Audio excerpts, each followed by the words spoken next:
Welcome back to the Maximum Lawyer Podcast. I'm Jim Hacking. And I'm Tyson Mutrix. What's up, Jimmy? Happy Valentine's Day, Tyson. It's a few weeks before, but we're recording now, and this episode's coming out on the 14th of February. So we are talking about the things that we love as law firm owners. Yeah, I thought you were really going to pretend like it was Valentine's Day. So I know we talked about this. You came up with a great topic for today because it is Valentine's Day. But so you and I have not chatted on the podcast in a while. You and I talk a lot outside the podcast. But how have you been otherwise? Good. We just spent 2 days in our annual planning meeting with our coach, and it has to have been the most comprehensive, well done 2 days that we've ever done. We had probably 20 of those big white sticky sheets with ideas and thoughts and SWOT analysis and rocks, and it was just fantastic when we're done. I mean, it's a total roadmap for the year, so it was our best one yet. It's incredible. We do a day. We don't do 2 days. Someday we'll talk about what you do during yours and what I do during mine, because I'm really curious to hear what you do for 2 days. We have our jam sessions, but I do feel like ours are sort of crammed into 1 day. So I think we could probably easily do 2 days. But anyways, let's get into our topic of the day. I think it's a fun one. This is a Jim Hacking special. It's the 6 things I love about owning a law firm. That is such a great title. And number one, I get to go with number one. Mine, and we both had this, by the way. So in fairness, I got my list together. He came with the topic, and then I had the list before he did. And so, but we both had this as number one. And that's just the autonomy, the freedom that you get from owning a law firm. Like, I'm at the point where I could not imagine going and working for another person, another company. I don't know how I would do it. I don't know how I did it before, to be completely honest with you, but to be able to leave the office at any time for any reason at any point, is priceless in my opinion. I could make substantially less and still be able to do that, and I'd be happy. I don't know what your thoughts are on that, Jim, but it's that piece alone. If you're considering starting your own law firm, it's worth the pay cut. If you do take a pay cut. Now, I'll talk about a little bit of financial stuff later, because I think it's more financially rewarding, but the autonomy is the part that's just, for me, the priceless part. And of course, that's the big allure of going out on your own, is the freedom. And a lot of times people just trade a job for another person for a job for themselves. So they don't really even have that freedom because they haven't done enough work to give themselves the freedom by having other people do a lot of the work. But yeah, for sure, the freedom, when you think about all the Taekwondo events you get to go to, all the school concerts, all the time with your family, all the setting the time that you're on vacation, there's just the freedom is obviously, I think, the number one thing that most law firm owners love about having a firm. Yeah, and there are, you sort of hinted at this too. I mean, there's freedom, but there's also the parts where you're not as free, where you don't have one boss. You've got, in some firms, hundreds of bosses, where you got several clients and employees that are sort of breathing down your neck. And so, with that freedom comes a lot of responsibility. So you gotta balance the two. Yeah, and there's obviously times where you don't get to set the entire agenda, but you're going to get so much more overall freedom by being out on your own than you would have otherwise. And that sort of gets me to my first one, topic number 2, and that's a little bit different than what you put for topic number 1, and that is not having a boss. Not having a boss. Now, I've had really, really good bosses in my career. I've had really, really crappy bosses in my career. But the idea that I get to walk into this place, to know that it's mine and that I set the agenda and that there's no one telling me what to do, with the independent streak that I have and sort of the rebellious nature that I have, it's, to me, there's no substitute to not having a boss. I've told you this before, but I've been approached several times by large law firms in St. Louis about bringing my immigration practice into their firm. and I don't give it a moment's thought because I don't want to have to go to a committee to get my YouTube video approved. I don't want to have to, wait for 3 weeks for something to, buy if I need something. I want to be able to move quickly, and not having a boss, I think, to me, is even better than the lifestyle freedom that we get. It's even better than that for me. That's such a great point. Just real quick, I'm going to test something. Can you hear me okay? Yeah. Okay. I switched over. I look goofy with those AirPods in, and I was sick of looking at my AirPods.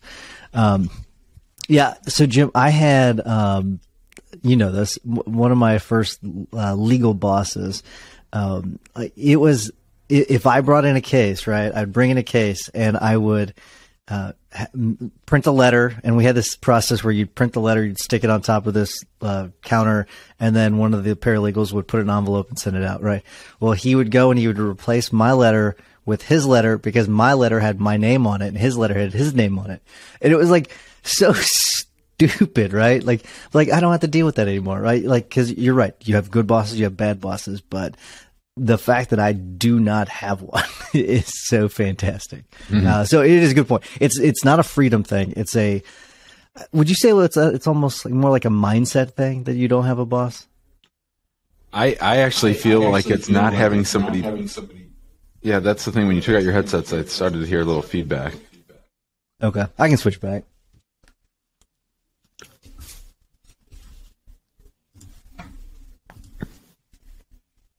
Yeah, so for me, it's actually that absence of actually feeling like somebody's pushing on the back of my head. Like I honestly felt that way sometimes.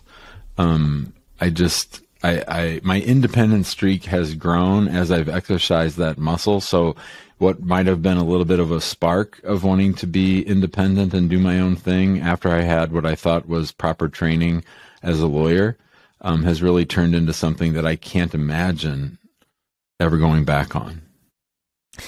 So this is somewhat related.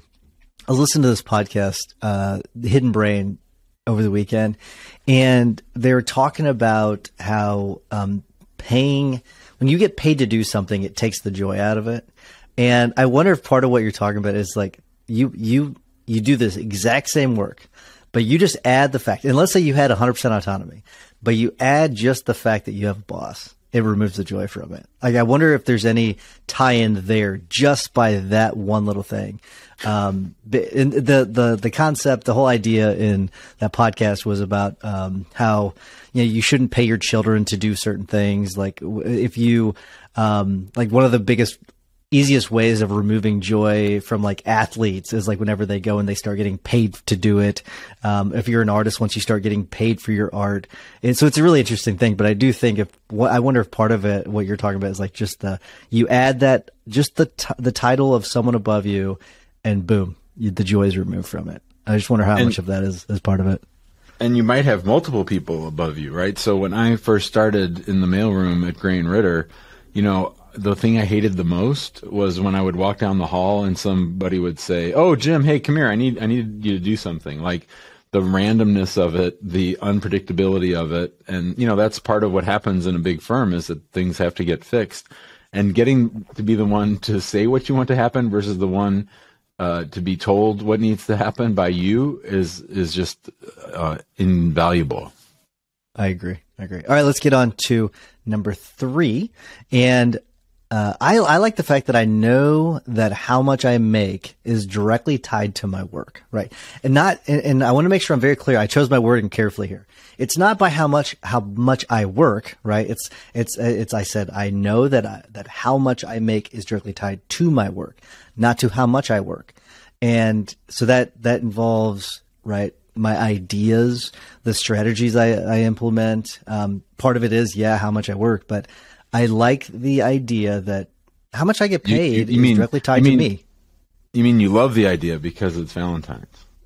Yeah, I love the idea. Yes, I love the idea that how much I make it's directly tied back to my work, right? The things that I do, the strategies that I implement, the work that I do. And I like that idea, right? It's not And again, it's not how much I work to get how much I get paid. It's my work is tied to what I get paid. And I really like that. I think it's a powerful mindset. And when do you think you started to notice it? Oh, that's a good, I'd say probably pretty early on. I think once you start to get paid real money, and that's the thing. It's like once you get those first few clients, you're like, oh, this is nice, right? I'm doing this work and I'm getting this money for it. So pretty early on, I'd say. What about you?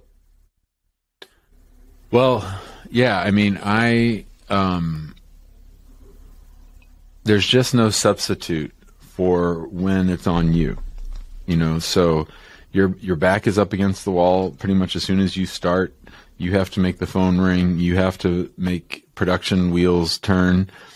And I mean, I trust myself better than I trust other people. So yeah, there's an energy that comes out of that just isn't there when you aren't the owner, I think. Yeah. And this is interesting because you didn't present this idea until today. And, last night though, I had this it's just awesome feeling because I was talking to our buddy, Mark Hammer, because I was on the phone with him and I had to go to the ATM to deposit some checks. He's like, checks? Like, who writes checks these days? I'm like, well, we all get paid by insurance companies and I have to write myself a check. But anyways, it was really cool because I deposited the most checks I've ever deposited ever, in the history of the firm last night. It was so cool. It was just a cool feeling to be able to take that money to the bank and deposit it. And, it was just a cool feeling. It's just the fact that the work that we did as a firm, and the firm is something that I've been building for over a decade now. It all just sort of ties together. And it was such a cool feeling. Of course, Mark's a criminal defense lawyer, so he's used to getting paid in big bags of cash. That and credit cards. He's a big credit card person, and that's the way to go.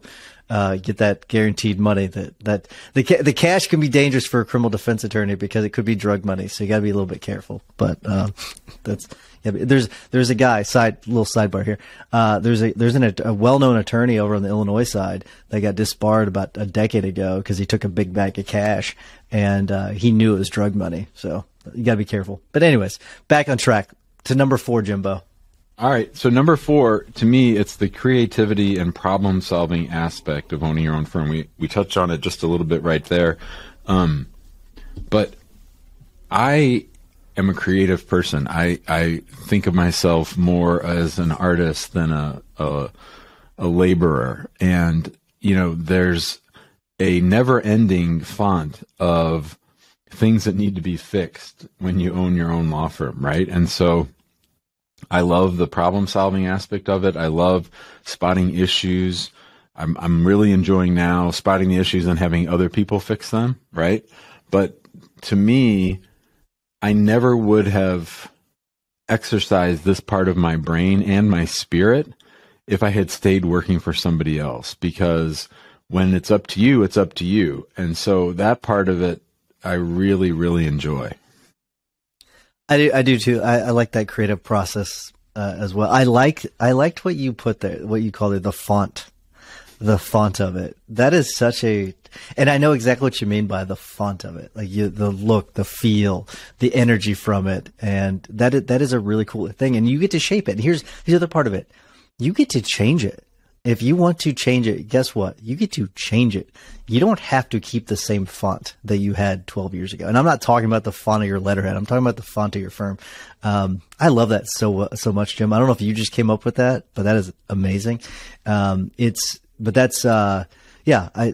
fact that you're able to shape that and mold it, it's all you. It's just, you can't do that at other firms. Trust me, I tried, and you get a lot of pushback, right? You get a lot of pushback. No, we don't do it that way. We do it this other way. But you get to make those decisions, and it's nice to be able to make those decisions.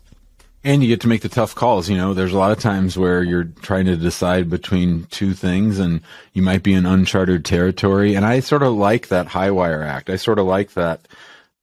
Having maybe not necessarily a big net and not playing it safe. So it sort of feeds that part of me that likes a little bit of chaos. So you shared that app with me this morning, and I listened to a Joe Rogan speech, and he talked about the importance of doing hard things. And he was talking about doing physically challenging things, but when he first started talking about it, I was thinking about how important it is to do difficult things in general. And there was another one of them was about you should not be afraid to do great things, and you should not be afraid to fail. And I really like that too. And by starting your own firm, you're going out on a big high wire, and you're really going big, and you're risking a lot of things. You're risking your finances, you're risking your time, you're risking your career. You're doing a lot. There's a lot of risk, but you're doing all of it for the massive amount of rewards that come with it. And that feeling is hard to shake. For sure. You want to go on to number 5? Yeah, let's get on to number 5. For me, I've said this before. If I weren't an attorney, I think I'd probably be like an engineer, because I like to build things, and I like to build. I get to build something when it comes to the firm, and many times we don't think of firms as being something like building blocks like you build, but every day that goes by, every week that goes by, every month, every year, every decade, you can see how your firm has changed, and you can build it. And it's kind of like a building or a house or whatever you want to call it, but you are building something, and it's cool to see the things that we've built. And I was having this conversation earlier this week about, it's really cool. He was, an attorney I was talking to, they were asking me, well, why do you have a full-time CTO? And I said, we're doing cool shit, man. We're doing some really cool shit, and we need someone that's full-time that can run those systems. And so it's cool to be able to build things, and I love the idea that I'm able to build them. We started the podcast a little late today because my daughter overslept and I had to drive her to school. And when I was in the car, I was thinking about the 6 things that we love about owning a law firm. And when I thought about the 3 for you, the first one I came to was how much you like building the systems, and how much better at it than I am, that you are at it than I am. And I knew that would be one that you picked, because I have seen you get really, really good and improve at that. So I think if that's something that you're inclined to do, if you find yourself sort of drawn to tinkering, legal tinkering or law firm owning tinkering, I think that ownership of the firm might be for you. And I think it's interesting that we're having this conversation, because I think this episode is hopefully going to resonate with people that are thinking about going up on that tightrope. Yeah, I do think that this is definitely for those people that are on the fence about it, or they've been thinking about it for a while. And I often think about this prosecutor. Whenever I did an externship in the prosecutor's office, and I remember him talking to me about how he wanted to start his law firm, and he is still there. He's still in the prosecutor's office, and it really saddens me, right? Because he had all these really cool ideas that he wanted to implement, and he never took the leap. And I'm hoping that some of the things that we talk about encourages them to take that leap. But all right, Jimmy, let's to them. I should. Part of me, yeah, maybe I should. I think I should, because it's never too late, right? It's not too late. I think it would be hard for me to convince someone like that's been there now for probably 15. I don't know if he's been there 20 years, but 15 years. That I think it'd be hard to convince someone like that, because they're so entrenched, and they're probably thinking about retirement and what they would lose and all that. But even with all that, I think that it's all of the benefits of starting your own law firm. All of those outweigh being entrenched in that law firm and sucking it up for another 2 decades. I think it's worth going out on your own. But all right, Jimmy, let's get to number 6. So that is competing with myself. So, we just had our annual review, as I mentioned, and, we have our goals for next year, and we're always trying to up our game. And I really appreciate that about owning the law firm, is that we're always trying to improve in all aspects of the firm. And, back 10, 15 years ago, before Mike Tomlin was the coach of the Pittsburgh Steelers, their coach was named Bill Cowher. And I remember it was either ESPN, the magazine, or Sports Illustrated had this cover story with Bill Cower, and on the cover was two half pictures of his face. And he talked about in the interview about how he's always thinking that there's anti-Bill Cower out there somewhere competing with him, right? And so he's got to do everything he can every day to beat himself. And so I really like that aspect of it. I really like the idea of, doing better than we did before, making things even more awesomer, all that kind of stuff. I really, really get that out of owning a law firm. It's interesting. That really drives you. You like having a boogeyman to force you. And here's the thing, like, I don't talk about it as much, but I have so many chips on my shoulder that really motivate me. And I don't talk about it I'm not as vocal about it as you, but you are right. But here's the thing, like, you are more motivated, I think, internally by internal forces, not necessarily external forces. I think I'm more motivated by external forces than by internal forces. So you have to tell yourself that there is a Jim out there, but it's really just Jim, right? The anti-Jim. But I tell myself about other people, like the doubters, right? The real people. So I do think it's interesting how you are motivated by those internal pressures, and I'm more of the external type. That's a neat observation. I hadn't thought about that. Yeah, but it is funny how you do have the boogeyman's for sure. I do. All right. Well, let's wrap things up unless you have anything else to say. No, this was fun. I mean, you and I both know the phone call. The phone call is, "Hey, Tyson," this is from somebody who works at a law firm. "Hey, Tyson. Hey, Jim. I'm thinking about, some things, and I was wondering if we could get lunch." And so you go to lunch and you talk about a lot of these issues. You answer a lot of their questions about owning a law firm. You address sort of all the fears and those kinds of things. And then, like that prosecutor buddy of yours, not much happens. In fact, nothing happens. And there's an attorney in Webster Groves where our office used to be that I'm thinking of in particular. And I know that it's scary. It's scary. But this idea that anybody is safe from getting laid off, I think we're going to see in the next 6 months is really going to be put to the wayside. And I guess the last thing I would end this with is I'd rather trust me or trust you to control our fates than to leave that up to shitheads who don't know anything more than I do or anything more than you do. I like that. I do want to say this. It's okay to be afraid of failing, but don't let that stop you. Don't let that stop you. It's okay to be afraid, but don't let that stop you. All right, let's wrap things up. Before we get to our tip and our hack of the week, I want to remind everyone to join us in the big Facebook group. Just search Maximum Lawyer and you'll be able to find us. There's a Maximum Lawyer page, a Maximum Lawyer group. Make sure you join the group. And then there's also the Maximum Lawyer Guild if you want to join us there. It's a more high-level conversation. Go to maxlawguild.com. And then while you're listening to the rest of this episode, if you don't mind spreading the love by giving us a 5-star review, we would greatly appreciate it. Jimbo, what's your hack of the week?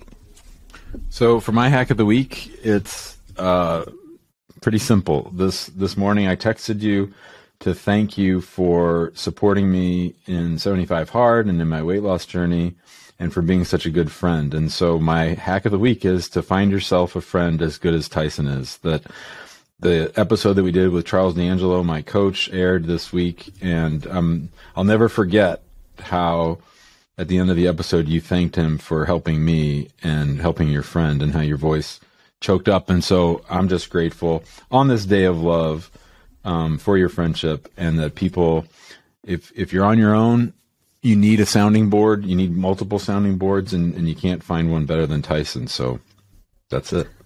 That's very sweet of you, Jimbo. That's awesome. Thank you. Mine is not as good as that, so we should have ended with that one. But mine is about surveying clients, and we've been collecting data for now about 3 years, Jimmy. And we do survey. We survey our clients. We actually call the clients. We don't send them a survey. We call the clients. We have someone that's not on their team call and survey the clients, and we ask, these 5 questions. All right. What is our, and this is the, we have them overall, rate the firm. So that's, and the question that we put in here is, what is our average client satisfaction score? This is on our dashboard. I'm actually looking at our firm dashboard right now. And then it's on average, how do our clients feel about our communication? On average, how do our clients feel about how we respond to their questions? On average, how do our clients feel about the trustworthiness of the firm? And then on average, how do our clients feel about the professionalism of the firm? So we don't ask them that way to the client, but we ask them those questions. And our scores, and we wouldn't know this if we didn't collect the data, on the client satisfaction score, 9.47, I'm proud to say. Client communication, 8.89. So we got some work to do when it comes to client communication with 8.89. How do we respond to clients' questions? 9.24. The trustworthiness of the firm, 9.46, and then the professionalism of the firm, 9.72. And so that's all. I'm glad we have this data, because now we can look at the trends over time to see, are we trending upwards or are we trending downwards? And I need to get that communication number into the 9s, because the 8s means that that's weighted against, like, there's a bunch of 10s, but that means there's some lower numbers in there. And the reason why we were doing the surveys before that is to identify from clients, like, what are some issues, like with that particular case. This gives us more of that big picture data that we can look at. Okay, we know when it comes to communication, we need to improve. And so it gives us that bigger picture view. So my advice to people is, survey your clients, whether you do it with a phone call. I know it's very time intensive. We have a team that does it. It's hard. It's time. It's costly for us because we have to pay people to do it. But whether you do it that way or you send out a survey, either way, you need to survey your clients so you know that information, because it's really important, and it'll tell you how to improve. So, all right, Jimmy, that is my tip of the week. It was great talking to you as always, and I will talk to you in a couple hours. Awesome, buddy. See ya.